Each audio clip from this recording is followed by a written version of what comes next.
Assalamualaikum warahmatullahi wabarakatuh.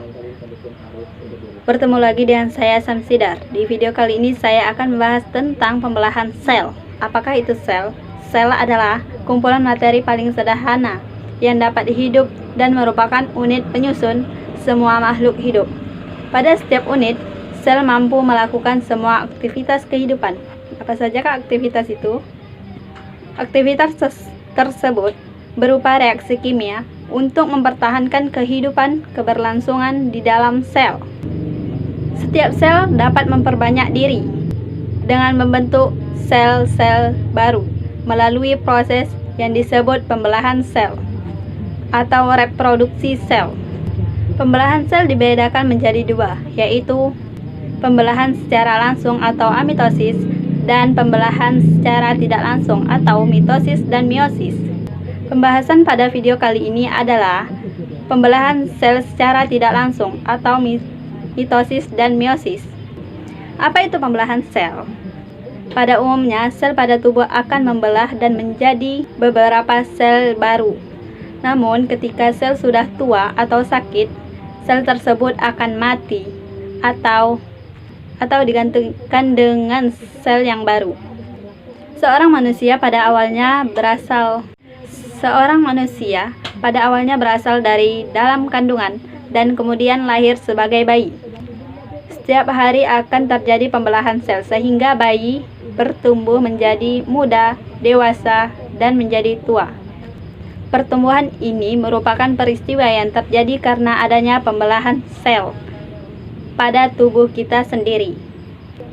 Peran utama dalam pembelahan sel adalah material genetik yang terdiri dari kromatin, kromosom, dan kromatid. Meskipun sama-sama berperan sebagai material genetik, ketiga material genetik tersebut memiliki bentuk yang berbeda. Yang pertama pada pembelahan mitosis. Pembelahan mitosis adalah proses pembagian genom yang telah digandakan oleh sel kedua, yakni sel identik yang dihasilkan oleh pembelahan sel.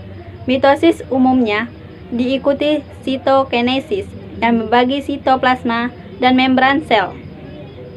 Tahapan mitosis dibagi menjadi 4. Yang pertama yaitu profase.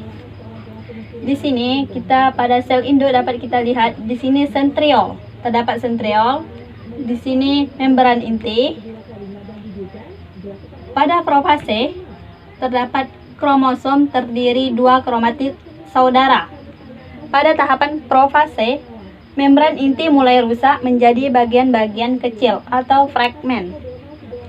Benang-benang kromatin memadat menjadi kromosom. Pada tahap profase ini, benang-benang kromatin memadat menjadi kromosom. Pada tahap metafase, di sini ada gelendong pembelahan atau benang-benang spindle. Di sini ada pembelahan benang-benang spindle. Terus di sini ada bidang pembelahan. Pada tahap metafase ini, kromosom berjejer pada bidang pembelahan. Kromosomnya ini berjejer ke bawah pada bidang pembelahan. Yang ketiga, anafase. Di sini ada kromosom anakan. Pada tahap anafase, kromotip saudara dari setiap pasangan memisah. Kromosomnya mulai memisah menuju kutub yang berlawanan. Di sini kromotipnya sudah mulai memisah dengan kutub yang berlawanan. Dan pada akhir anafase, kedua kutub sel memiliki kromosom yang jumlahnya sama. Yang keempat, pada tahap telofase. Di sini ada cincin pembelahan. Di tengah-tengah sini ada cincin pembelahan.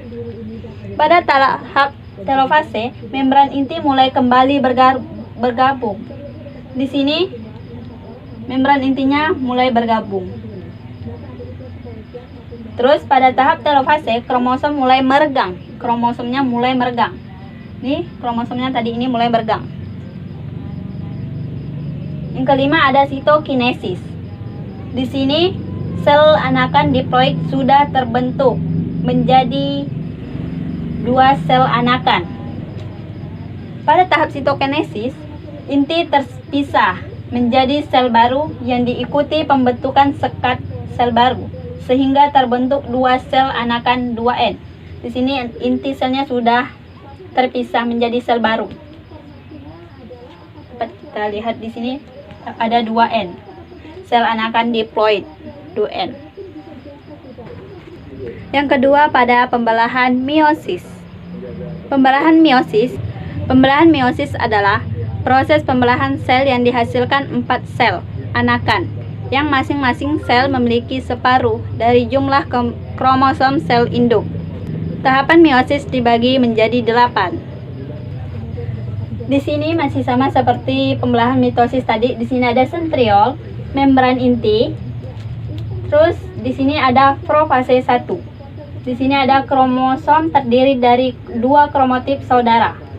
Pada tahap fase 1, membran inti mulai rusak menjadi bagian-bagian kecil atau fragmen dan berbentuk gelendong pembelahan.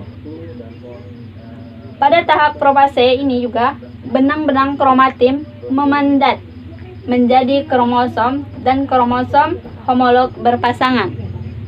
Di sini dapat kita lihat kromosomnya sudah berpasangan. Pada tahap profase 1 ini juga terjadi pindah silang atau pertukaran segmen molekul DNA yang sesuai di antara kromatid non-saudara. Pada tahap metafase 1, di sini masih sama, ada gelendong pembelahan atau benang-benang spindle. Pada tahap metafase 1 ini, kromosom berjajar pada bidang pembelahan. Di sini kromosomnya berjajar pada bidang pembelahan. Di sini kromosomnya berjajar. Dan ketiga, ada anafase 1. Pada tahap anafase 1, kromosom homolog memisah. Kromosomnya sudah mulai memisah dan bergerak ke kutub-kutub yang berlawanan. Di sini gambarnya kromosomnya sudah mulai berpisah menuju ke kutub yang berlawanan. Dan yang keempat ada telefase 1. Pada telefase 1 ini terbentuk lekukan untuk membagi sel menjadi 2. Ini dapat kita lihat terbentuk lekungan ke bawah sedikit. Pada tahap telefase 1, kromosom homolog memisah dan bergerak ke kutub-kutub yang berlawanan. Di sini kromosomnya sudah mulai berpisah. Membran inti mulai terbentuk kembali. Membrannya hampir terbentuk kembali. Sitokinesis menyebabkan terbentuknya 2 sel anakan yang bersifat haploid pada tahap telefase 1 ini. Pada tahap profase 2, di sini membran intinya mulai rusak menjadi bagian-bagian kecil atau fragmen dan terbentuk gelendong pembelahan. Kromatid mulai bergerak ke bidang pembelahan.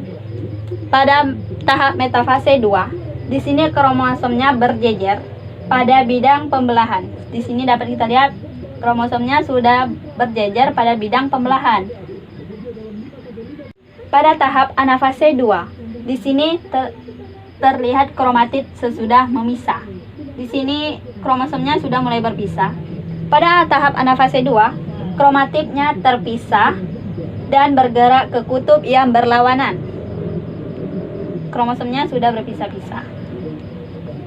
Pada tahap telefase 2, di mana di sini terlihat cincin pembelahan.